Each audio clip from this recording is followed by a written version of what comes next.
Serious allegations of torture, assault, and abuse of power have shaken South Africa's law enforcement community after a suspended police officer claimed he was violently abused by senior officers, including a provincial police commissioner.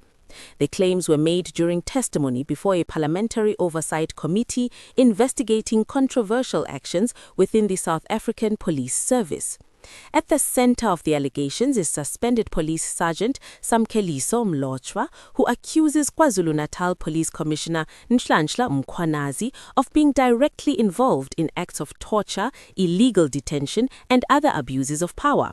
The accusations have raised serious questions about accountability within the South African Police Service, widely known as SAPS, and could have far-reaching consequences for senior leadership.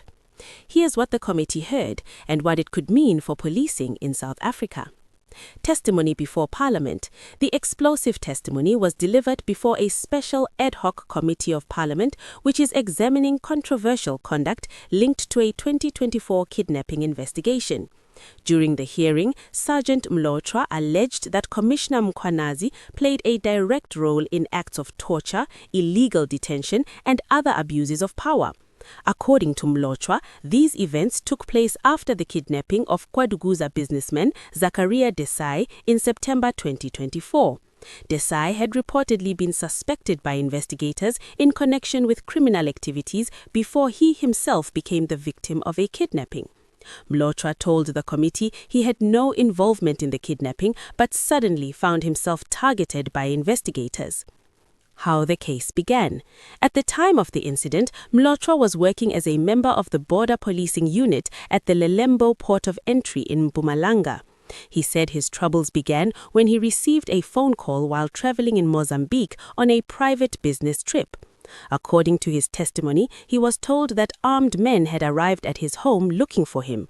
When local police were called to investigate, the individuals allegedly identified themselves as police officers from KwaZulu-Natal who were working on the kidnapping investigation. At first, Mkhwanazi said he was not concerned because he believed he had done nothing wrong, but the situation quickly escalated. He later claimed that his home was burned down by police officers attempting to cover up their activities. Arrest in Mozambique. Weeks later, on November 23, 2024, Mkhwanazi said he was arrested in Mozambique by South African police officers operating in the country. At the time, he said he was meeting a client as part of a funeral business he operated privately. He was taken to Maputo, the capital of Mozambique, and detained as an alleged illegal immigrant. 5 days later, he was transferred to the Lelembo border post and handed over to investigators from the Directorate for Priority Crime Investigation, commonly known as the Hawks. The Hawks are South Africa's elite police unit responsible for investigating serious crimes such as corruption, organized crime, and high-level criminal networks. Mkhwanazi said he was then transported to KwaZulu-Natal and formally accused of kidnapping, attempted murder, and extortion. Allegations of torture. However, the most shocking claims came when he described what allegedly happened after his arrest. Mkhwanazi told the committee he and a co-accused, identified as Ismail Maulide Ramos Nangi, were removed from police custody late at night and taken to a farm in private vehicles. One of those vehicles, he said, belonged to a relative of the kidnapping victim. According to his testimony, the two men were separated upon arrival. Mkhwanazi claimed that he was then assaulted and tortured in the presence of Commissioner Mkhwanazi. He described being ordered to undress and being subjected to humiliating treatment while officers demanded a confession. At one point, he alleged that a plastic bag filled with water was placed over his head, causing suffocation, a method widely recognized internationally as a form of torture. He told the committee that the abuse continued until he nearly lost consciousness. Alleged pressure to confess. Mkhwanazi further claimed he was offered money to falsely implicate his co-accused. According to his testimony, investigators promised him 500,000 rand if he agreed to provide a confession that implicated Nangi in the kidnapping. He said he refused. He also told the committee that he and his co-accused were denied proper medical treatment following the alleged torture. collapse of the case. Despite the serious charges initially laid against him, the case against Mkhwanazi and his co-accused collapsed. In January 2025, the Kwaduguza Magistrates Court withdrew the case after reviewing the evidence. According to Mkhwanazi, the court stated that after careful consideration, the matter could not proceed.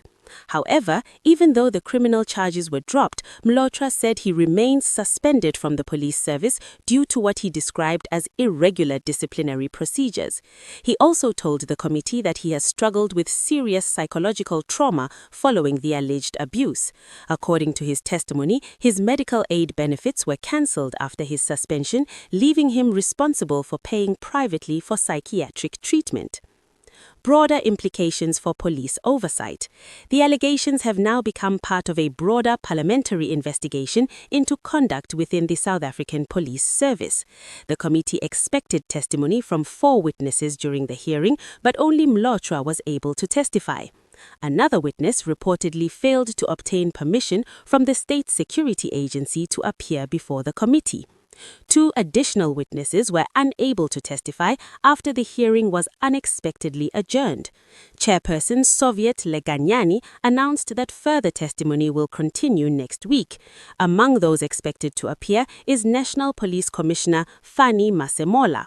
Commissioner Mkhwanazi is also expected to testify before the investigation concludes. Why this matters. Experts say the allegations highlight the importance of oversight mechanisms within democratic policing systems. Parliamentary committees exist to ensure that law enforcement agencies remain accountable and operate within the law. Human rights groups have repeatedly warned that allegations of torture or illegal detention can severely damage public trust in policing institutions. Here's what that means for South Africans.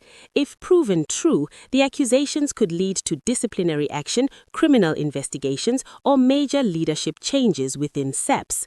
But if the allegations are disproven, the case may also raise questions about internal conflicts within law enforcement structures. Either way, the outcome could have lasting implications for police accountability in South Africa. For now, the investigation continues. The Parliamentary Ad Hoc Committee is expected to hear testimony from several senior officials in the coming days, including the National Commissioner and the KwaZulu-Natal Provincial Commissioner. Their responses could determine whether the allegations lead to formal investigations or disciplinary proceedings. As the hearings unfold, one thing is clear. The case has already sparked a national conversation about police power, accountability, and the protection of human rights. South Africans will be watching closely to see what the evidence reveals and whether justice will ultimately be served.